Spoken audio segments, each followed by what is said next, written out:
Shrimad Bhagavatam class 199. നമ്മൾ 9ാമത്തെ സ്കന്ധത്തിലെ 21ാമത്തെ അധ്യായമായിട്ട് രന്തിദേവ ചരിതമാണ് പറയാൻ പോകുന്നത്.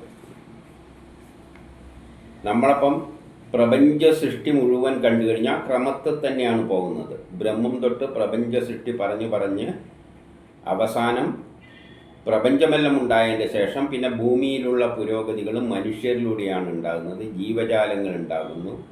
അതുമായിട്ട് ബന്ധപ്പെട്ട കാര്യങ്ങളാണ് പിന്നെ പറഞ്ഞു കൊണ്ടുവന്നത്. അവ എത്തുമ്പോൾ പിന്നെ കൃതയുഗം, ത്രേതായുഗം, ദ്വാപരയുഗം, കലിയുഗം, ഇങ്ങനെ 4 യുഗങ്ങളിലൂടെ വരികയാണ്. അങ്ങനെ രാമൻ്റെ കഥ വരെ കഴിഞ്ഞു. അതിൻ്റെ ശേഷം ഇനി കൃഷ്ണൻ്റെ ദ്വാപരയുഗത്തിൻ്റെ കഥയാണ് പറയാൻ പോകുന്നത്. കഥ എന്ന് പറഞ്ഞാൽ ചരിത്രം കഥരൂപത്തിൽ എഴുതിയതാണ്.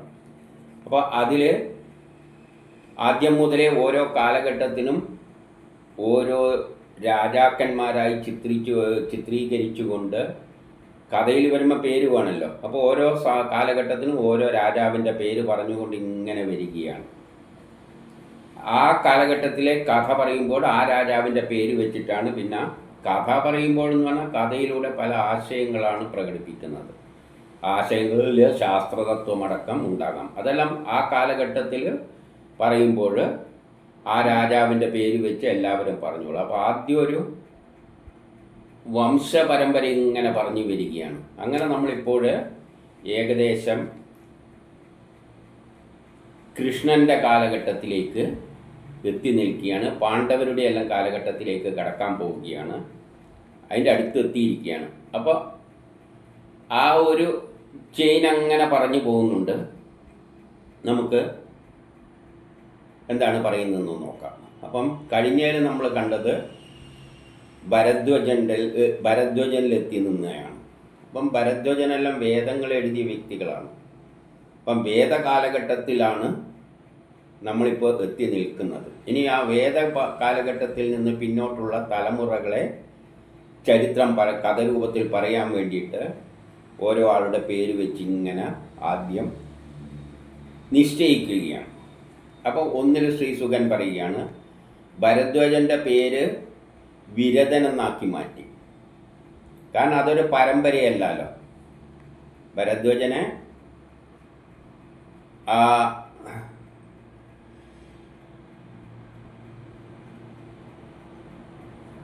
ദാനം കൊടുത്തതാണ്. ദാനം കൊടുത്ത എല്ലാ മക്കളില്ലാതപ്പോൾ കൊടുത്തതാണ്. ആര്? മരുദേവതകൾ. അതുകൊണ്ട് അവൻ്റെ പരമ്പര മറ്റേതുമായിട്ട് ചേർത്ത് വെച്ച് പറയാൻ പറ്റാത്തത് കൊണ്ട് ആ ഭരദ്വാജൻ്റെ വംശത്തെ സെപ്പറേറ്റ് ആയിട്ട് പറയുകയാണ്. അവൻ അന്നേരം പേര് വിരതൻ എന്ന് പറഞ്ഞുകൊണ്ട് വിരതനിൽ നിന്നും, അതായത് ഭരദ്വാജൻ തന്നെയാണ്, മന്യു ഉണ്ടായി. മന്യുവിൽ നിന്ന് ബൃഹക്ഷത്രൻ ഉണ്ടായി. മന്യുവിൽ നിന്നും ബൃഹക്ഷത്രൻ, ജയൻ, മഹാവീര്യൻ, നരൻ, ഗർഗൻ, ഇങ്ങനെ 5 പേരുണ്ടായി. മന്യുവിൽ നിന്നും ബൃഹക്ഷത്രൻ, ജയൻ, മഹാവീര്യൻ, നരൻ, ഗർഗൻ. ഇവരിൽ നരനിൽ സംകൃതി ഉണ്ടായി എന്ന് പറയുകയാണ്. എന്നിട്ട് 2 പറയുന്നു, ഈ സംകൃതിക്ക് 2 കുട്ടികളുണ്ടായി, ഗുരു, രന്തി. ഇതിൽ രന്തിദേവൻ്റെ പ്രശസ്തി ലോകം മുഴുവൻ പാടിപ്പുകഴ്ത്തുന്നു എന്ന് പറയുകയാണ്. എന്തുകൊണ്ട് എന്ന് പറഞ്ഞാൽ ആ രന്തിദേവനെ വെച്ചുകൊണ്ട് കുറച്ച് പ്രപഞ്ച രഹസ്യം പറയാൻ വേണ്ടിയിട്ടാണ് ആ കഥയിലേക്ക് കിടക്കുന്നത്. അപ്പം സംകൃതിയിൽ 2 മക്കള്, ഗുരുവും രന്തിയും. എന്നിട്ട് രന്തി വളരെ മഹാനാണ് എന്ന് പറയാൻ വേണ്ടി പറഞ്ഞുകൊണ്ട് അദ്ദേഹത്തിലൂടെ ഒരാശയം പ്രചരിപ്പിക്കാൻ പോവുകയാണ്. ഇത് ആ കാലഘട്ടത്തിന് ബാധകമായ ഒരാശയമാണ്. എന്താണെന്ന് നോക്കാം. 3-ലും 4-ലും പറയുകയാണ്, മുകളിൽ നിന്ന് വീണ് കിട്ടുന്നത് പോലെ നമുക്കെന്തെങ്കിലും മുകളിൽ നിന്ന് വീണ് കിട്ടും. ഇപ്പം മാങ്ങയിലും വിശക്കുമ്പോഴും മാങ്ങ വീണ് കിട്ടും, അതെടുത്ത് തിന്നും. അതുപോലെ യാദൃച്ഛികമായിട്ട് ലഭിക്കുന്നത് മാത്രം, ധനം മാത്രമുള്ളവനും യാദൃച്ഛികമായി ലഭിക്കുന്ന ധനം മാത്രമേ അവനുള്ളൂ. മുകളിൽ നിന്ന് എന്തെങ്കിലും വീണ് കിട്ടണം, അത് മാത്രമാണ് അവൻ്റെ ധനം. ഉണ്ണാനിരിക്കുമ്പോഴും കിട്ടിയതെല്ലാം ദാനം കൊടുക്കും. ഉണ്ണാനിരിക്കുമ്പോൾ ആരെങ്കിലും വന്നിട്ട് വരികയാണെങ്കിൽ ആ ഉണ്ണുന്നത് അവനങ്ങ് വേറൊരാൾക്ക് ദാനം കൊടുക്കും. അങ്ങനെയുള്ള കക്ഷിയാണ്. അതുകൊണ്ട് അദ്ദേഹത്തിനൊന്നില്ല, മിച്ചമൊന്നുമില്ല. ഈ കഥയിലെ ആശയം ഈ പറഞ്ഞു വരുന്നതിൽ നിന്ന് പിന്നീട് മനസ്സിലാകും, മിച്ചമൊന്നുമില്ല. കുടുംബത്തോടൊപ്പം തളർന്ന്, കുടുംബത്തോടൊപ്പമാണ് അവൻ്റെ കുടുംബത്തോടൊപ്പമാണ് ഈ അവസ്ഥയിൽ അവൻ കുടുംബത്തെ മുന്നോട്ടേക്ക് കൊണ്ടുപോകുന്നത്.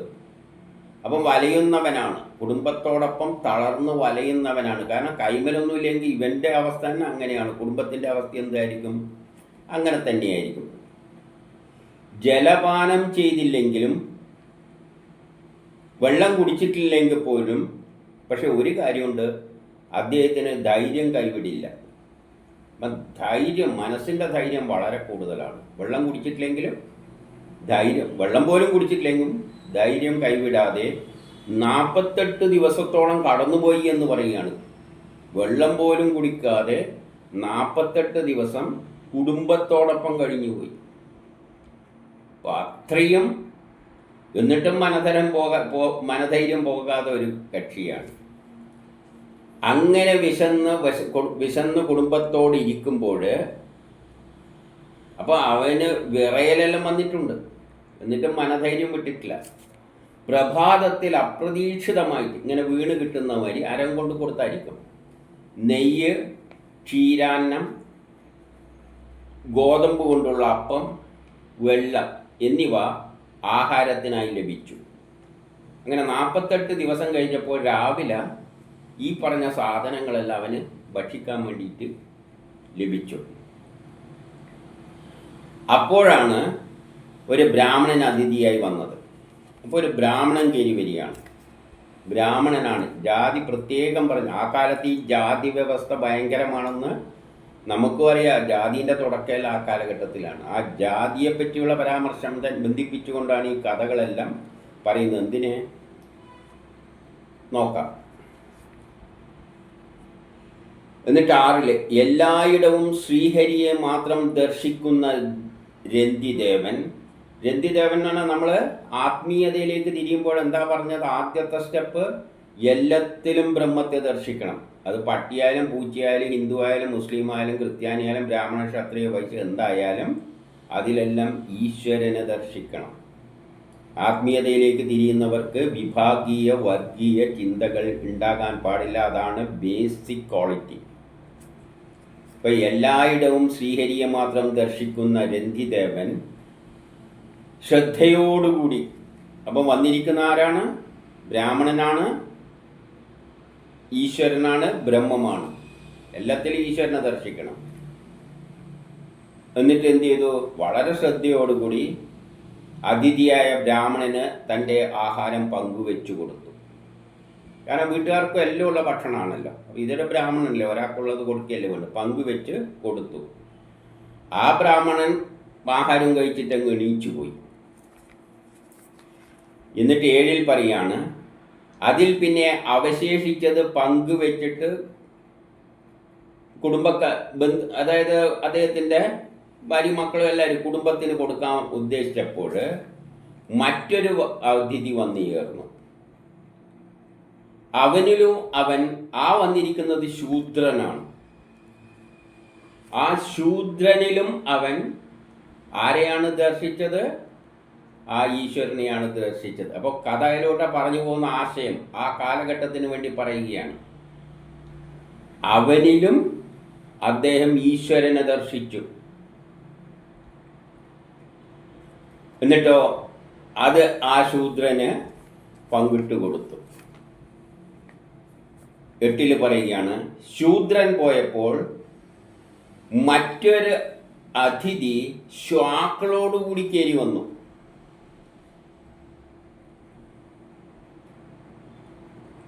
എന്നിട്ട് അവൻ പറഞ്ഞു, സംഘത്തോടൊപ്പം വിശന്നു വന്ന എനിക്ക് ആഹാരം നൽകിയാലും. അപ്പോൾ 9 പറയാണ്, അവശേഷിച്ചത് ബഹുമാനത്തോടൊപ്പം ആ ശ്വാക്കൾക്കും അതിൻ്റെ യജമാനനും ഈശ്വര സങ്കല്പത്തോടെ കൊടുത്തു. അപ്പം ശ്വാക്കളെ അടക്കം ഈശ്വരനായി സങ്കല്പിച്ചുകൊണ്ട്, കാണുന്നതെല്ലാം ഈശ്വരനാണ്, ആ യജമാനനും അദ്ദേഹം എന്ത് ചെയ്തു? തൻ്റെ ഭക്ഷണം വീതിച്ചു കൊടുത്തു. അതിഥിയായിട്ട് വീട്ടിൽ വരികയാണ്. നമ്മളെ എങ്ങനെയാണ് ജാതി വ്യവസ്ഥ ഉണ്ടായെന്നറിയാലോ. എത്രയോ ദൂരെ, കാണുന്ന ദൂരത്തിൽ പോലും കാണാൻ പോലും പറ്റില്ലാത്തവർ എന്നെല്ലാം പറഞ്ഞാൽ നമ്മൾ സനാതനധർമ്മം എന്ന് പറഞ്ഞ് നടന്നതിൻ്റെ അകത്താണ് ഈ എഴുതി വെച്ചിരിക്കുന്നത്, അതും ഭാഗവതത്തിൽ. അതുകൊണ്ട് തന്നെ 1 മുതൽ 10 വരെയുള്ളത് ആരും തൊടൂല്ല. 1 തൊടണ്ടെങ്കിൽ അതിൻ്റെ അകത്ത് കുറേ സയൻസും ചരിത്രവും പ്രപഞ്ച രഹസ്യവും പ്രപഞ്ച സൃഷ്ടി പ്രപഞ്ചത്തിൻ്റെ ഘടനയെല്ലാം ഉള്ളത്. കയറാൻ കുറച്ച് പാടാണ്. കയറാൻ പറ്റുമെങ്കിൽ തന്നെ ഇങ്ങനത്തെ എല്ലാം പറയാമെന്ന് വെച്ച് കഴിഞ്ഞാൽ ഇങ്ങനത്തെ എല്ലാം കയറി പറയാമല്ലോ, നല്ല കഥകളല്ലേ. അതും പറയില്ല, പറയാൻ പറ്റില്ലല്ലോ. കാരണം എന്താണ്? ഇതിൽ നിന്നാണ് ഉണ്ടാക്കി വെച്ചിരിക്കുന്നത് എന്താണ്? ഒന്ന് ചിന്തിച്ചു നോക്കൂ. അപ്പം അതിന് ഈശ്വരനെ സങ്കല്പിച്ചുകൊണ്ട് അദ്ദേഹത്തിന് കൊടുത്തു. ഇനി 10 അവശേഷിച്ചത് വെള്ളം മാത്രമാണ്. ഭക്ഷണമെല്ലാം തീർന്നു, പിന്നെ കുറച്ച് വെള്ളം, അതും ഒരാൾക്ക് കുടിക്കാൻ തികയുന്ന വെള്ളം മാത്രമേ ഉള്ളപ്പോൾ ഒരു ചണ്ടാളൻ കയറി വന്നു. ചണ്ടാളൻ എന്ന് പറഞ്ഞാൽ ഏറ്റവും പ്രാകൃതമായിട്ടുള്ള മനുഷ്യനെയാണ് ചണ്ടാളൻ. അതും അതിഥിയായിട്ടാണ് വീട്ടിൽ വരുന്നത്.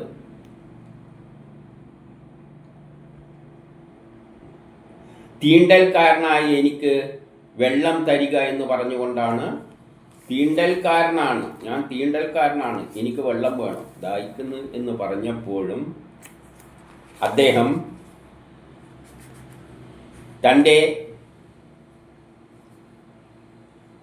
അവൻ്റെ ആ ദയനീയമായ പറച്ചിൽ കേട്ട്, അവൻ്റെ ദയനീയമായ പറച്ചിൽ, തീണ്ടൽക്കാരനായ എനിക്ക് വെള്ളം തരൂ, ഞാനിപ്പം ചത്തുപോകുമെന്നും പറഞ്ഞുകൊണ്ടാണ് വന്നത്, കേട്ട് കാരുണ്യത്താൽ, അവന് കാരുണ്യം തോന്നി അവനോട്.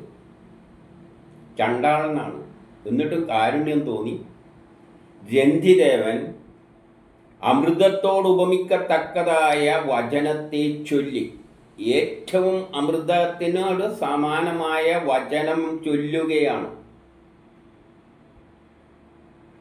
എന്താണത്?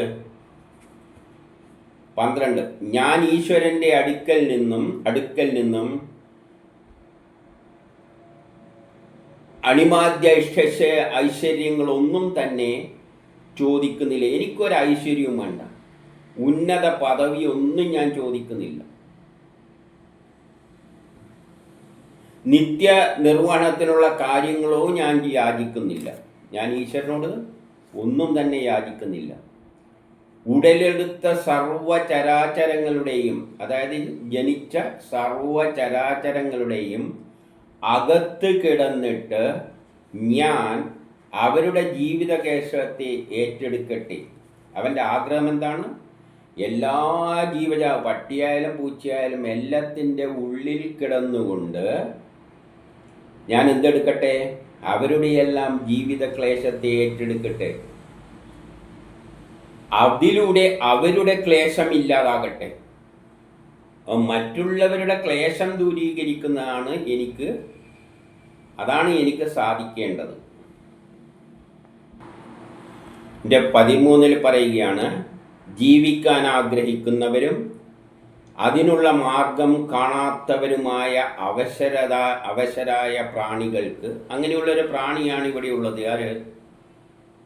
ചണ്ടാളനായ ഇവൻ ജീവിക്കാൻ ആഗ്രഹമുണ്ട്, അതുകൊണ്ടാണ് വെള്ളം ചോദിക്കുന്നത്. വെള്ളം കുടിക്കാതെ ചത്തുപോകും.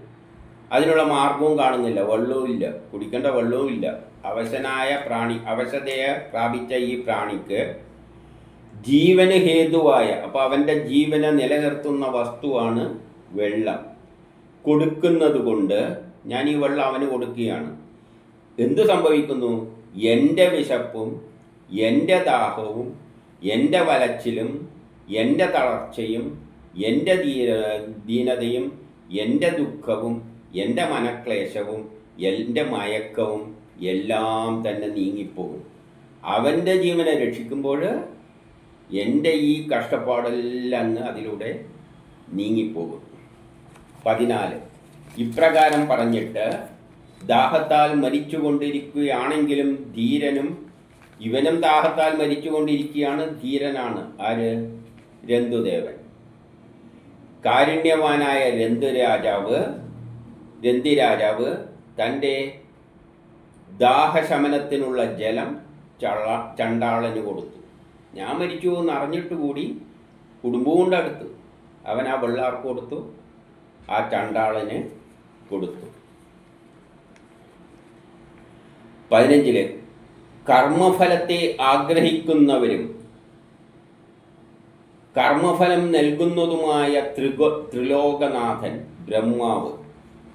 ഇപ്പം ബ്രഹ്മാവും വിഷ്ണുപാലമായാൽ പലതായി വന്ന ദേവന്മാർ തങ്ങളുടെ സ്വരൂപം കാട്ടിക്കൊടുത്തു. അപ്പം ഇവിടെ പലതായിട്ട് വന്നത് വിഷ്ണുമായാൽ ബന്ധിതരായ ദേവന്മാർ, വിഷ്ണുവും ബ്രഹ്മാവും എല്ലാം തന്നെയാണ്, ലോകപാലകരാണ്. ഇവിടെ പല രൂപത്തിൽ വന്നിരിക്കുന്നത് വിഷ്ണു തന്നെയാണ്, പല രൂപത്തിൽ, അല്ലെങ്കിൽ ബ്രഹ്മം തന്നെയാണ്, ശ്രീഹരി തന്നെയാണ് ബ്രാഹ്മണനും ചണ്ടാളനും വൈശ്യനും എല്ലാമായിട്ട് വരുന്നത്. അപ്പോൾ സനാതനധർമ്മത്തിൻ്റെ അടിസ്ഥാന തത്വം ഇവിടെ ആ കാലത്തെ ജനങ്ങളോട് പഠിപ്പിക്കുകയാണ്. ഏത് കാലത്താണോ ജാതി വ്യവസ്ഥയെല്ലാം അങ്ങ് മൂർധന്യത്തിലെത്തിയത്, അവർക്കുള്ള ഉപദേശമാണ് ഈ കഥാരൂപത്തിൽ പറഞ്ഞു കൊടുത്തത്. എന്നിട്ട് അത് ഉൾക്കൊണ്ടോ? അതും വേറെ പല പുസ്തകത്തിലും ഉപനിഷത്തിൽ മനസ്സിലാക്കാൻ പ്രയാസമുള്ള സ്ഥലത്തൊന്നുമല്ല, ശുദ്ധമായ കുട്ടികൾക്കുള്ള കഥരൂപത്തിൽ പറഞ്ഞു കൊടുത്തിരിക്കുന്ന ഭാഗവതത്തിലാണ് പറഞ്ഞിരിക്കുന്നത്. എന്നിട്ട് നമ്മളിത് കണ്ടോ? ഒന്ന് ചിന്തിച്ചു നോക്കൂ. നമ്മളിപ്പോഴും സനാതനം എന്തെല്ലോ പറഞ്ഞ് നടക്കുന്നുണ്ട്. പക്ഷേ കാട്ടിക്കൂട്ടുന്ന എന്താണ് അതിൻ്റെ പേരിൽ? ഈ പറയുന്ന തന്നെ എന്തിനു വേണ്ടിയിട്ടാണ് സനാതനം പറയുന്നത്? മറ്റുള്ള മതങ്ങളെ തെറിവറിയാനും മറ്റുള്ള മതങ്ങളെ നിന്ദിക്കാനും എല്ലാം വേണ്ടിയിട്ടാണ്. അല്ലെങ്കിൽ സനാതനം പറയേണ്ട കാര്യം എന്താണ്? പറയുന്നത് എന്തിനാണ്? നമ്മളെ സനാതനം, നിങ്ങളെല്ലാം വേറെ എന്തോ ഇന്ന് അതായത് ഭേദഭാവം, ഇതിനെതിരാണ് സനാതനധർമ്മം. പക്ഷേ നമ്മൾ അതിൽ നിന്ന് നേരെ കട്ടകവിരുദ്ധമായിട്ടാണ് പോയിക്കൊണ്ടിരിക്കുന്നത്. ഇനി 16 അനാസക്തനും ആശങ്കയില്ലാത്തവനുമായ അദ്ദേഹത്തിന് പിന്നെ അനാസക്തനാണ്, അദ്ദേഹത്തിനൊന്നും ആശയമൊന്നുമില്ല. ഇവർ വന്നിട്ട് എല്ലാ രൂപം കാണിച്ചു കൊടുത്ത്, ഞാൻ ബ്രഹ്മാവാണ്, മറ്റേ ഇതെല്ലാണ് ദേവന്മാരാണ്, വിഷ്ണുവാണ്, ഇതല്ല ആര്യവൈദിക ശിവനും എല്ലാം പറയാം. അവരെല്ലാം പല രൂപത്തിൽ വന്നിരിക്കുകയാണല്ലോ. അവരെല്ലാം കാണിച്ചു കൊടുത്തപ്പോൾ അദ്ദേഹത്തിന് വേറെ പ്രശ്നമൊന്നുമില്ല. നിങ്ങൾ ദേവന്മാരായാലും എനിക്കെന്ത് എന്ന ഭാവത്തിൽ അവരെ നമസ്കരിക്കുക മാത്രം ചെയ്തു. വിഷ്ണുവിനെ എല്ലാം നമസ്കരിക്കുക മാത്രം ചെയ്തു. അല്ല വേറെ ആഗ്രഹങ്ങളൊന്നും പറഞ്ഞ അത് വേണം ഇത് വേണമെന്നൊന്നും പറഞ്ഞില്ല. ഇനി 17 മനുഷ്യനെ ഈശ്വരനിൽ അർപ്പിച്ച് മനസ്സിനെ ഈശ്വരനിൽ അർപ്പിച്ച് ഈശ്വരനല്ലാതെ മറ്റൊന്നിലും ആഗ്രഹിക്കാതെ, മനസ്സിനെ എപ്പോഴും അദ്ദേഹം ഈശ്വരനിലാണ് അർപ്പിച്ചിരിക്കുന്നത്. ഈശ്വരനല്ലാതെ മറ്റൊന്നിലും അദ്ദേഹത്തിന് ഒരാഗ്രഹവുമില്ല. അദ്ദേഹം ത്രിഗുണാത്മകമായ മായയെ, ത്രിഗുണങ്ങളുടെ സത്വരജോ തമോ ഗുണത്തിൻ്റെ അടിസ്ഥാനത്തിലാണ് കർമ്മങ്ങളെല്ലാം നടക്കുന്നത്. ഇദ്ദേഹത്തിന് കർമ്മമില്ല, ഒന്നുമില്ലാതുകൊണ്ട് ത്രിഗുണം ഒന്നും അവന് ബാധകമല്ല. അതിൽ നിന്നെല്ലാം മുക്തമായി, മായയിൽ നിന്നും മുക്തമായി, ഇതെല്ലാം കാണുന്നത് സ്വപ്നം പോലെയായി കണ്ടുകൊണ്ട് തന്നിൽ തന്നെ ലയിച്ചു. അദ്ദേഹത്തിന് വേറെ ബ്രഹ്മത്തിൽ പോയി ലയിക്കുന്നൊന്നും വേണ്ട. ബ്രഹ്മം എവിടെ തന്നെയുണ്ട്. എല്ലാവരും ബ്രഹ്മസാക്ഷാത്കാരം പറഞ്ഞാൽ പുറത്തുള്ള ബ്രഹ്മത്തിൽ ലയിക്കാനാണ് താല്പര്യപ്പെടുന്നത്. ഇദ്ദേഹത്തിന് അതിൻ്റെ ആവശ്യമില്ല. ഉള്ളിൽ തന്നെ ബ്രഹ്മമാണുള്ളത്. പിന്നെ ഉള്ളിൽ തന്നെ തന്നിൽ തന്നെ ലയിച്ചു. താൻ തന്നെയാണ് ബ്രഹ്മം. പിന്നെ വേറെ പോയി ഇതിലെല്ലാം പല ആശയങ്ങളാണ് അവർ ഓരോ കഥയിലൂടെയും. അപ്പം നമ്മൾ ഈ ചെയിന് പറയുന്ന മനസ്സിലായല്ലോ. പ്രപഞ്ച സൃഷ്ടി മുതൽ ഇങ്ങനെ രാജാവ് ഇന്ന് ഓരോ രാജാവിൻ്റെ പേരാദ്യം കൊടുത്തു. ഇങ്ങനെ കൊടുത്തു പോയിട്ട് ഓരോ കാലഘട്ടത്തിൽ ഓരോ ആൾക്ക് ചില ആശയങ്ങൾ പറയണമെന്ന് തോന്നുമ്പോൾ ഈ പേരെടുത്തുകൊണ്ട് ഹരിശ്ചന്ദ്രൻ്റെ കഥയും പറയും, ശകുന്തളയുടെ കഥ എന്നെല്ലാം പറഞ്ഞുകൊണ്ട് പറഞ്ഞു വിടും. എന്തിനു വേണ്ടി? അതിലൂടെ ചില ആശയങ്ങൾ ആ കാലഘട്ടത്തിലെ ജനത്തിന് പറയാൻ വേണ്ടിയിട്ട്, അല്ലെങ്കിൽ എല്ലാവർക്കും ബാധകമായ ആശയങ്ങൾ പ്രകടിപ്പിക്കാൻ വേണ്ടിയിട്ട്. ഇതിനാണ് ഈ ക്രമം ഇങ്ങനെ പറഞ്ഞു വരുന്നത്. അപ്പോൾ ഇനിയിപ്പം നാളെ എനിക്കും ഒന്ന് എഴുതണ്ടെങ്കിൽ, ഇപ്പോൾ ഒരു കൃതയുഗത്തിലെ ഏതെങ്കിലും ഒരു പീരീഡിലെ കാര്യം എഴുതണ്ടെങ്കിൽ അവിടെ ഒരു പേര് ഉള്ള രാജാവിനെ പറഞ്ഞു വെച്ചിട്ടുണ്ട്. അപ്പോൾ ആ രാജാവിൻ്റെ മകൻ ഇതാണ്, ആ മകൻ്റെ മകൻ ഇതാണ് എന്നും പറഞ്ഞുകൊണ്ട് എനിക്കും വേണ്ടി എഴുതാം. പക്ഷേ ഒന്നുണ്ട്, അവരെ കാലഘട്ടത്തിൽ എഴുതാൻ വേണ്ടിയിട്ട് അവർ തീരുമാനിച്ചുണ്ടാക്കിയതാണ്. നമ്മളെല്ലാം എഴുതുന്നത് സ്മൃതിയായി മാറും. ഇതെല്ലാം ശ്രുതികളാണ്. അതുകൊണ്ട് ഈ സ്മൃതികളെ ഒന്നും തന്നെ മറ്റേതുമായിട്ട് കൂട്ടിച്ചേർക്കരുത്. കാരണം അതെല്ലാം നമുക്ക് തോന്നുന്ന മാതിരി എഴുതി വെച്ച് കഴിഞ്ഞാൽ അതൊന്നും സയൻസിൻ്റെ ചരിത്രത്തിൻ്റെ ഭാഗമാകില്ല. അതുകൊണ്ട് അവരെ പ്രത്യേകം പറഞ്ഞിട്ടുണ്ട്, ഇതെല്ലാം ശ്രുതികളാണ്. നിങ്ങൾ വല്ലതും എഴുതുന്നുണ്ടെങ്കിൽ സ്മൃതി എന്ന് പറഞ്ഞ് എഴുതി വെച്ചോളൂ. അതിനൊപ്പം നീൻ്റാത്തി ചേർക്കരുത്.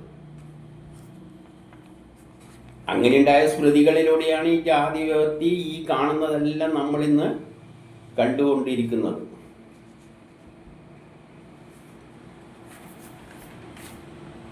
ഇനി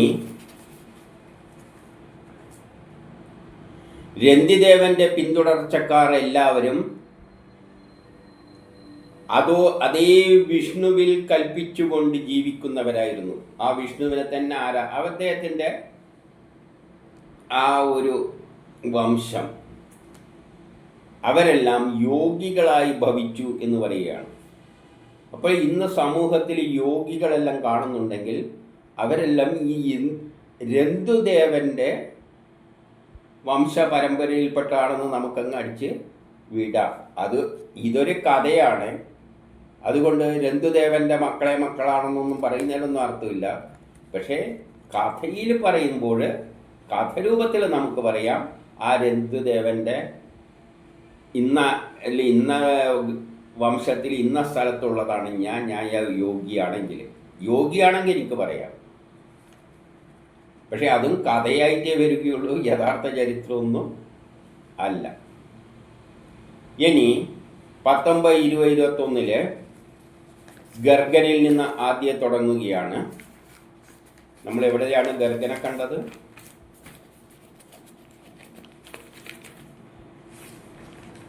അതായത് ഭരദ്വാജന്റെ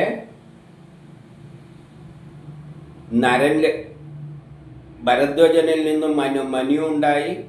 അവനിൽ നിന്നും 5 പുത്രന്മാരുണ്ടായി. ബൃഹത്ക്ഷത്രൻ, ജയൻ, മഹാവീര്യൻ, നരൻ, ഗർഗൻ. ഇങ്ങനെയുള്ള നരൻ്റെ ആ പരമ്പരയാണ് പറഞ്ഞത്. ഇനി ഗർഗന്റെ പറയാൻ പോവുകയാണ്.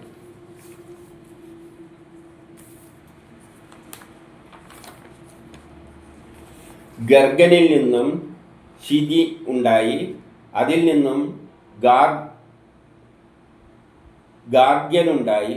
അതിൽ നിന്നുമാണ് ബ്രാഹ്മണ വംശം ഉണ്ടായി. കുറേ അവരെല്ലാം പിന്നെ ബ്രാഹ്മണ വംശമായിട്ട് തീർന്നു എന്ന് പറയുകയാണ്. ഗാർഗ്യൻ എന്ന് പറയുമ്പോൾ വേറൊരു കാര്യമുണ്ട്. വേദങ്ങൾ എഴുതിയ വ്യക്തികളിൽ ഒരാളാണ് ഗാർഗ്യൻ. അതുകൊണ്ട് ഗർഗനിൽ നിന്നും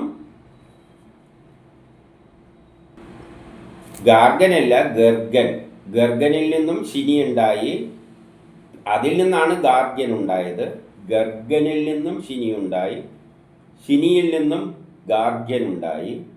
ഇത് ബ്രാഹ്മണ വംശമായിട്ട് പരിവർത്തിച്ചു എന്ന് പറയുമ്പോൾ ഈ ഗാർഗ്യൻ ബ്രാഹ്മണ വംശം എന്ന് പറഞ്ഞാൽ വേദങ്ങൾ മുഴുവൻ പഠിച്ച് പ്രാവീണ്യം നേടി കൈകാര്യം ചെയ്യുന്ന വംശം ഉണ്ടായി എന്ന് പറയുമ്പോൾ ഗാർഗ്യൻ വേദങ്ങൾ എഴുതിയ വ്യക്തികളാണ്, ഋഷികളാണ്. വേദങ്ങളെല്ലാം എഴുതിയതിലുള്ള ആളാണ് ഗാർഗ്യൻ.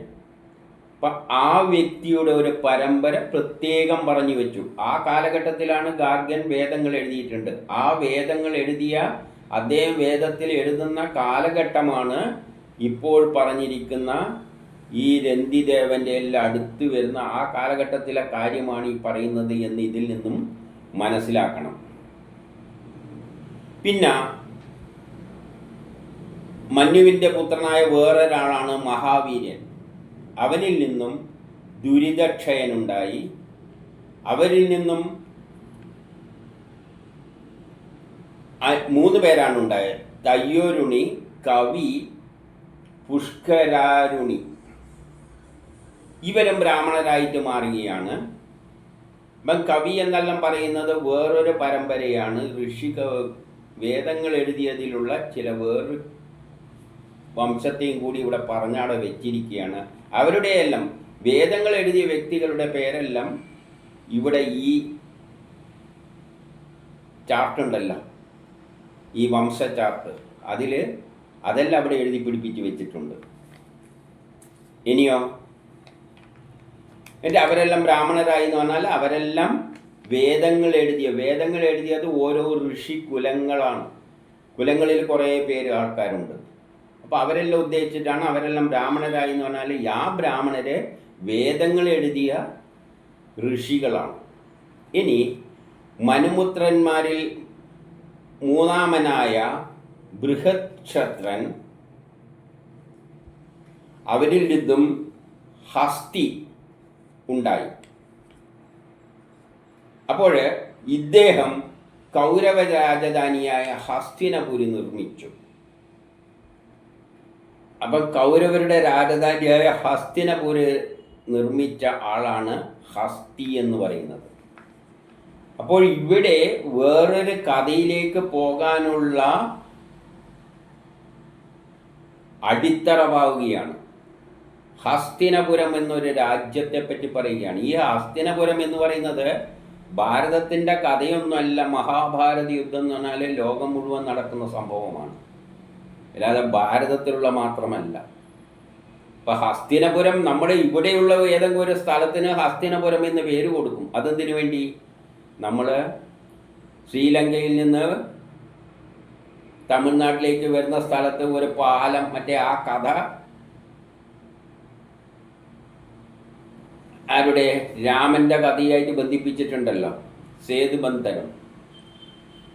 അപ്പം അങ്ങനെ ഓരോന്നുമായിട്ട് ബന്ധിപ്പിക്കും. അങ്ങനെ ഇവിടെ ഒരു ഹസ്തിനപുരി ഉണ്ടെങ്കിൽ, അല്ലെങ്കിൽ ഈ കഥ കണ്ടിട്ട് ആരെങ്കിലും ആ ദേശത്തിന് ഹസ്തിനപുരം എന്ന് പേരിട്ടതായിരിക്കാം, കഥയെ അതുമായിട്ട് ബന്ധിപ്പിച്ചിരിക്കാം. അതെല്ലാം വേറെ കാര്യങ്ങൾ.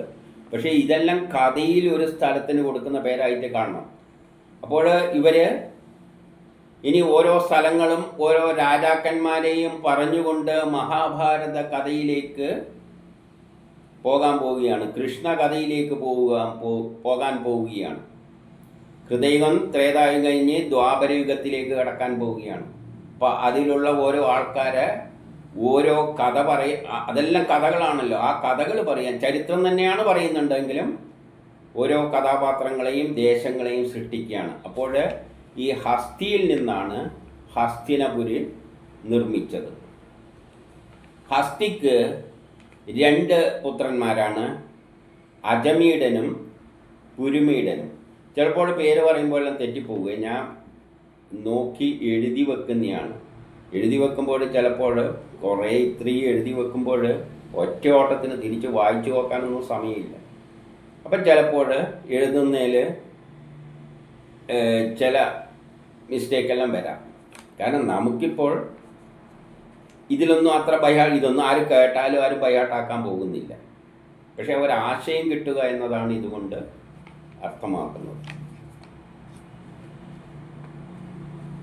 അജ്മീഡിൻ്റെ വംശം ബ്രാഹ്മണരായി. അപ്പോൾ അജമീഡൻ എന്ന് പറയുന്നതും നമുക്കറിയാം, വേദങ്ങളിൽ എവിടെയല്ലോ പരാമർശമുണ്ട്. വേദങ്ങൾ എഴുതിയതിൽ ചില സ്ഥലത്ത് അജമീഡൻ എഴുതിയതായിട്ട് ഓർമ്മയിൽ വരുന്നുണ്ട്. അവരാണ് ബ്രാഹ്മണരായിട്ട് എന്ന് പറഞ്ഞു വിടുന്നത്. കാരണം അവരെല്ലാം വേദപണ്ഡിതരാണ്. ബ്രാഹ്മണരെന്ന് പറയുമ്പോൾ വേദം പഠിച്ച് കൈകാര്യം ചെയ്യാൻ കഴിവുള്ളവരാണ്. അവരാണ് ബ്രാഹ്മണരായി എന്ന് പറഞ്ഞു. അപ്പോൾ ഓരോ അജമീഡിൻ്റെ എല്ലാം ആ ഋഷികളുടെയെല്ലാം കാലഘട്ടം അവരെ ബന്ധിപ്പിച്ചുകൊണ്ട്, ഈ ചാർട്ടുമായിട്ട് ബന്ധിപ്പിച്ചുകൊണ്ടാണ് അവർ പറഞ്ഞിട്ട് പോകുന്നത്. ഇനി 22-23 അജമീഡനിൽ നിന്നും മറ്റൊരു പുത്രൻ ഉണ്ടായിട്ടുണ്ട്, ബൃഹദ്ദിഷു. അവനിൽ നിന്നും ബൃഹദ്ധനു ഉണ്ടായി, അവനിൽ നിന്നും ബൃഹത്കായനുണ്ടായി, അതിൽ നിന്നും ജയദ്രഥനുണ്ടായി.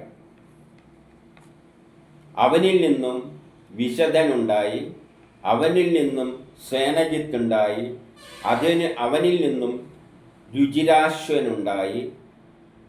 അതിൽ സേനാജിത്തിൽ നിന്നും രുചിരാശ്വൻ, ദൃഢഹനു, കാശ്യൻ, വത്സ്യൻ എന്നിങ്ങനെ 4 പേരുണ്ടായി.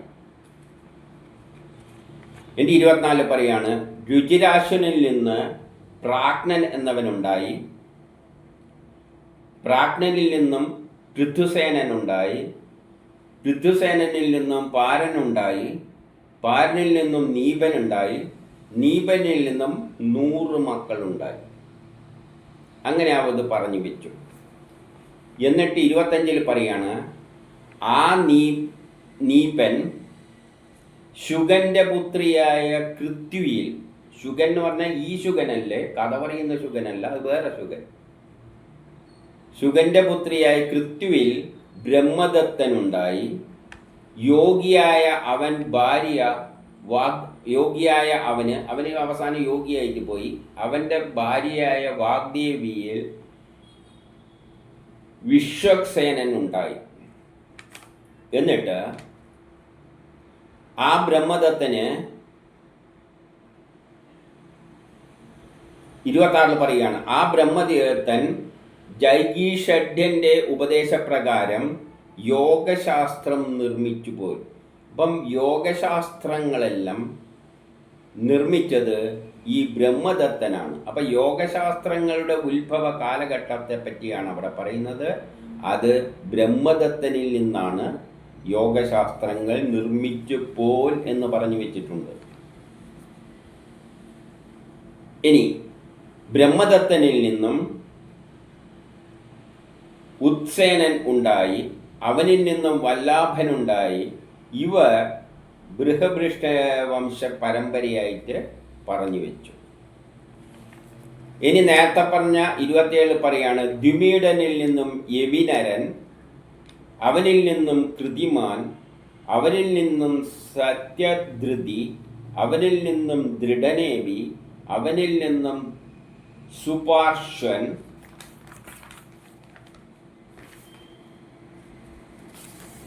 ഇനി 28-29 സുഭാഷനിൽ നിന്നും സുമതി,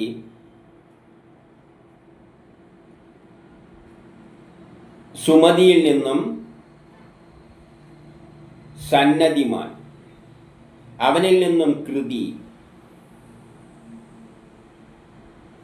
അപ്പൊ ഈ കൃതിയെ പറ്റി ഇനി പറയുകയാണ് വിശേഷണം. ഇവൻ ഹിരണ്യനാഭനെന്ന യോഗാചര്യനിൽ നിന്ന് യോഗവിദ്യയെ ഗ്രഹിച്ചു. എന്നിട്ട് 6 സംഹിതകൾ പാടിയുണ്ടാക്കി എന്ന് പറയുകയാണ്, പാടി നടന്നു എന്ന് പറയുകയാണ്. 6 സംഹിതകൾ. ഏതിൻ്റെ? യോഗവിദ്യ പഠിച്ചിട്ട് അദ്ദേഹം 6 സംഹിതകൾ എന്തിയിട്ടുണ്ട്. ആര്? ഈ കൃതി. അതെല്ലാം ആ കാലഘട്ടത്തിലെ എഴുതി വെച്ച ആൾക്കാരുടെ പേര് തന്നെയാണ് ഇവിടെ. അത് ആ പേര് അതേപോലത്തെ തന്നെ നമുക്ക് എടുക്കാം. കൃതിയിൽ നിന്നും നീപൻ, നീപനിൽ നിന്നും ഉഗ്രായുധൻ, ഉഗ്രാദിയിൽ നിന്നും ക്ഷേമ്യൻ, അവനിൽ നിന്നും നവീരൻ, അതിൽ നിന്നും രിപുഞ്ചൻ. 30 രിപുഞ്ചനിൽ നിന്നും ബഹുരഥൻ. എന്നിട്ട് അതവിടെ പറഞ്ഞു നിർത്തും. ഇനി പുരുമീഡൻ്റെ നേരത്തെ ആദ്യം പറഞ്ഞതിലൊരു പുരുമീഡൻ ഉണ്ടല്ലോ, ആ പുരുമീഡന് പുത്രന്മാരില്ലാത്തവനായി ഭവിച്ചു. അപ്പോൾ അവൻ്റെ കഥ പുത്രന്മാരൊന്നും ഇല്ലയെന്ന് പറഞ്ഞ് അവിടെ പറഞ്ഞു വെച്ചിരിക്കുകയാണ്. എന്തിനാ അവിടെ പറഞ്ഞു വെച്ചിരിക്കുന്നതെന്ന് വെച്ചാൽ, ആർക്കെങ്കിലും ഈ ഭാഗവതം എഴുതുന്നതിനെക്കാട്ടി മുമ്പിൽ ഈ ഒരു ക്രമത്തിൽ എഴുതി ഒരു ലിസ്റ്റ് ഉണ്ടാക്കി വെച്ചിട്ടുണ്ട്. അത് വെച്ചിട്ടാണ് എല്ലാവരും എഴുതി വെക്കുന്നത്. അപ്പം വേദവ്യാസൻ അതിനെപ്പറ്റി ഒന്നും പറയാനില്ല, അതുകൊണ്ട് പുത്രന്മാരില്ല എന്ന് പറഞ്ഞ് അവിടെ വെച്ചു. അവിടെ വെച്ചിട്ട് വേറെ വല്ല ഉപനിഷത്ത് പുരാണങ്ങളിലും വല്ല കഥയും പറയേണ്ടിക്ക്, ആ കാലഘട്ടത്തിൻ്റെ പറയേണ്ടിക്കൽ അവനെ വെച്ചങ്ങ് പറഞ്ഞോളാം. ഇനി അഗ്നിയുടന് നളിനിയിലാണ് നീലൻ ഉണ്ടായത്. നീലനിൽ നിന്നും ശാന്തി ഉണ്ടായി. ഇനി 31, 32, 33 ശാന്തിയിൽ നിന്നും സുശാന്തി ഉണ്ടായി. സുശാന്തിയിൽ നിന്നും പുനജനുണ്ടായി. അതിൽ നിന്നും അർക്കനുണ്ടായി. അർക്കനിൽ നിന്നും ഭർമാശ്വനുണ്ടായി. അതിൽ നിന്നും മുദ്ഗലൻ ഉണ്ടായി. അതിൽ നിന്നും മുദ്ഗലൻ മാത്രമല്ല, മുദ്ഗലൻ, യവീനരൻ, ബൃഹദിഷ്ഠൻ, കാമ്പില്യൻ, സംശയൻ എന്നീ 5 പുത്രന്മാരുണ്ടായി സുശാന്തി. എന്നിട്ട് ആ ഭർമാശന് പുത്രന്മാരോട് പറഞ്ഞു, ഭർമാശൻ പുത്രന്മാരോട് പറഞ്ഞ എന്താണെന്ന് വെച്ചാൽ, മക്കളെ, നിങ്ങൾക്ക് 5 ദേശങ്ങളുടെ ദായകന്മാരായിട്ട് നിങ്ങളെ നിയമിക്കുകയാണ്. അവരുണ്ടായി പാഞ്ചാലന്മാരായിട്ട് അറിയപ്പെടുന്നു. അപ്പം ഇതിലൂടെയല്ലേ ഏതിലേക്കാണ് പോകുന്നതെന്ന് ചിന്തിക്കുക. അടുത്ത കഥയിലേക്കുള്ള ഓരോ ദേശങ്ങളെല്ലാം ഫിക്സ് ചെയ്ത് വെക്കുകയാണ്. ഇവരിലൂടെയാണ് ഇനി കഥ നമ്മൾ അടുത്ത കൃതയുഗം ത്രേതായുഗം കഴിഞ്ഞിട്ട് ദ്വാപരയുഗത്തിൽ ഇപ്പം പാണ്ഡവരുടെ കാര്യത്തിലേക്കെല്ലാം കടക്കാൻ പോകുന്നത്. മഹാഭാരത കഥയിലേക്കെല്ലാം കടക്കാൻ പോകുന്നത്. കൃഷ്ണൻ്റെ കാലഘട്ടത്തിലേക്കാണ് കടക്കാൻ പോകുന്നത്. അപ്പം ആ കഥയ്ക്ക് വേണ്ട കഥാപാത്രങ്ങളും ദേശങ്ങളും എല്ലാം സെറ്റ് ചെയ്ത് വെച്ച് കൊണ്ടുപോവുകയാണ്. അങ്ങനെയാണ് പാഞ്ചാല ദേശം. അപ്പം ഇതെല്ലാം കഥയ്ക്ക് വേണ്ടി ഉണ്ടാക്കിയതാണ്. അതുകൊണ്ട് ഇതൊന്നും ചരിത്രത്തിൻ്റെ ഭാഗമാകില്ല. കഥയിലൂടെ ചരിത്രമുണ്ട്, പക്ഷെ യഥാർത്ഥ ചരിത്രമായിട്ട് ഇതിനെ എടുക്കരുത്. കാരണം ഇത് ലോകം മുഴുവൻ നടക്കുന്ന സംഭവ ചരിത്രം ഭാരതത്തെ വെച്ചുകൊണ്ട് ഈ നമ്മുടെ ഭാരതത്തിലെ ദേശങ്ങളെയെല്ലാം വെച്ചുകൊണ്ട് പറയുന്നതായിട്ടേ കാണാൻ പാടുള്ളൂ. അല്ലാതെ അതേപോലെ എടുത്തേക്കരുത്. എന്നിട്ട്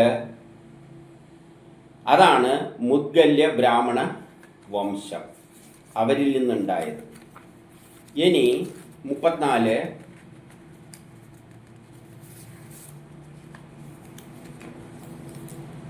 ഭർമാശന്റെ പുത്രനായ മുദ്ഗലന് പിന്നെയും ദിവോദാസൻ എന്നൊരു പുത്രനും അഹല്യ എന്നൊരു സ്ത്രീയും ഒരു പുത്രിയുമുണ്ട്. അഹല്യക്ക് ഗൗതമ മുനിയിൽ നിന്ന് സദാനന്ദൻ പിറന്നു. ഇപ്പം വേറൊരു ഇതിലേക്ക് പോവുകയാണ്.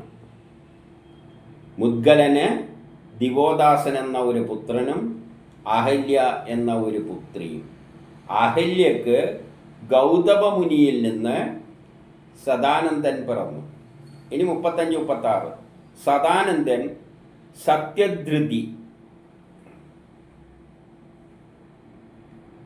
എന്ന ഒരു പുത്രനുണ്ടായി. സത്യധൃതി അവൻ ധനുർവേദത്തിൽ പണ്ഡിതനാണ്. അവനിൽ നിന്നാണ് ശരദ്വാൻ ഉണ്ടായത്. എന്നിട്ട് അവിടെ ഒരു കഥയിലൂട്ടി ഒരു കാര്യം പറയുകയാണ്. അപ്പോൾ ധനുർവേദത്തിൽ പണ്ഡിതനായ സത്യധൃതിയിൽ നിന്നും ശരദ്വാൻ ഉണ്ടായി.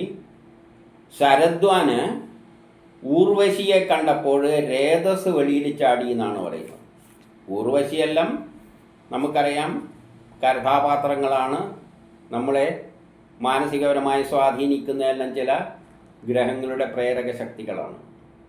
അപ്പോൾ ഇദ്ദേഹത്തിന് ഊർവശിയെ കണ്ടപ്പോൾ, അപ്പോൾ ഇതെല്ലാം കഥയിലൂടെ ആശയമെടുക്കണം. അതായത് ഓരോ വേദി ഒരുക്കിയാണ് അടുത്ത കഥക്കുള്ള. അപ്പോൾ ആ രേതസ് ഞാണൂൽ പുല്ലിന്മേലാണ് വീണത്. ഞാണൂൽ പുല്ലിന്മേൽ വീണപ്പോൾ അതിൽ നിന്നും 2 കുട്ടികളുണ്ടായി. ഒരു ആൺകുട്ടിയും ഒരു പെൺകുട്ടിയുമായിട്ട് ആ പുല്ല് ഒരാൺകുട്ടിയും ഒരു പെൺകുട്ടിയുമായിട്ട് ഭവിച്ചു. എന്നിട്ട് വേട്ടയാടിക്കൊണ്ടിരുന്ന ശാന്തനു മഹാരാജാവ് അവരെ എടുത്തു വളർത്തി. അപ്പം ശാന്തനുവിലേക്ക് എത്തിയ ശാന്തനു മഹാരാജാവ് വേട്ടയാടി നടക്കുമ്പോൾ ഈ 2 കുട്ടികളെ കിട്ടി. അവരെ എടുത്തു വളർത്തി അദ്ദേഹത്തിന് ദയ തോന്നിയിട്ട്. ആ കുമാരനാണ് കൃപാചാര്യർ. കൃപാചാര്യർ ഇങ്ങനെ ഉണ്ടായതാണ്. കഥയിലൊരു കഥാപാത്രം സൃഷ്ടിക്കണമല്ലോ. മഹാഭാരത കഥക്കെല്ലാം അവിടെ ഒരു കൃപാചാര്യരുണ്ടല്ലോ. അപ്പം ആ ഒരു കഥാപാത്രത്തിൻ്റെ ജനനം പറയാൻ വേണ്ടിയിട്ടാണ് ഇത്തരത്തിലെല്ലാം വളച്ചു കെട്ടിയിട്ടുണ്ട്. ഇതിൽ നിന്ന് തന്നെ നമ്മൾ മനസ്സിലാക്കിക്കൊള്ളണം, ഇതെല്ലാം ഒരു കഥരൂപത്തിൽ അങ്ങ് പറഞ്ഞു വെച്ചതാണ്. പക്ഷേ അതിലൂട്ടിയുള്ള ആശയങ്ങളെ എടുക്കാൻ പാടുള്ളൂ. അപ്പോൾ ആ കുമാരനാണ് കൃപാചാര്യർ. ആ പെൺകുട്ടിയാണ് ദ്രോണാചാര്യരുടെ പത്നിയായ കൃപിയായും ഭവിച്ചത്. അപ്പം ദ്രോണാചാര്യരുടെ പത്നിയുടെ കാര്യവും പറഞ്ഞു കഴിഞ്ഞു, എങ്ങനെ ഉണ്ടായെന്നെല്ലാം പറഞ്ഞു കഴിഞ്ഞു. വേണ്ടവർക്ക് അതേപോലെയെല്ലാം വിശ്വസിക്കാം. ഇങ്ങനെ ആ ചെടിയിൽ വീണ് കഴിഞ്ഞാൽ കുട്ടികളുണ്ടാവുന്നെല്ലാം പറയുന്നത് എന്തിനാ ഇങ്ങനെയെല്ലാം പറഞ്ഞതെന്ന് വെച്ച് കഴിഞ്ഞാൽ, ഒന്നാമത് പറഞ്ഞതിൻ്റെ ഉദ്ദേശം ഇത്ര തന്നെയായിരിക്കും. ഇതെല്ലാം കഥയായിട്ട് എടുത്തോളണം, ഇതിൽ ആശയമേ എടുക്കാൻ പാടുള്ളൂ. അല്ലാതെ നിങ്ങൾ ഇതെല്ലാം ജനിച്ചവരാണ്, ഇങ്ങനെ കുറേ കക്ഷികളുണ്ട് എന്നൊന്നും ചിന്തിച്ചേക്കരുത്. പക്ഷെ ഇങ്ങനെയുള്ള കൃപാചാര്യരെയും ഇങ്ങനെയുള്ള വ്യക്തികളെയെല്ലാം നമ്മൾ നമ്മുടെ ഇന്ന് ജീവിക്കുന്ന ഈ സമൂഹത്തിൽ കാണും. ഈ സമൂഹത്തിൻ്റെ കൊളോണിയലിസം കഴിഞ്ഞിട്ടുള്ള നമ്മളിന്ന് ജീവിക്കുന്ന സമൂഹത്തിൻ്റെ കഥയിലേക്കാണ്, കഥാപാത്രങ്ങളെയും ദേശങ്ങളെയും സൃഷ്ടിച്ചുകൊണ്ടാണ് കഥയിലേക്ക് കടക്കാൻ പോകുന്നത്. അപ്പം നമ്മൾ എവിടെ എത്തി നിൽക്കുകയാണ്? രാമകഥ കഴിഞ്ഞിട്ട്, കൊളോണിയലിസം കഴിഞ്ഞിട്ട് അടുത്ത ഘട്ടത്തിലേക്ക്. അതാണ് 2ാം ലോക മഹായുദ്ധം, കൊളോണിയലിസത്തിനെതിരായിട്ടുള്ളത്. അപ്പം അതിലും വലിയൊരു യുദ്ധത്തിലേക്കാണ് 3ാം ലോക മഹായുദ്ധം. ആ കഥയിലേക്കാണ് പോകുന്നത്. അത് നമ്മൾ കണ്ടിട്ടില്ല.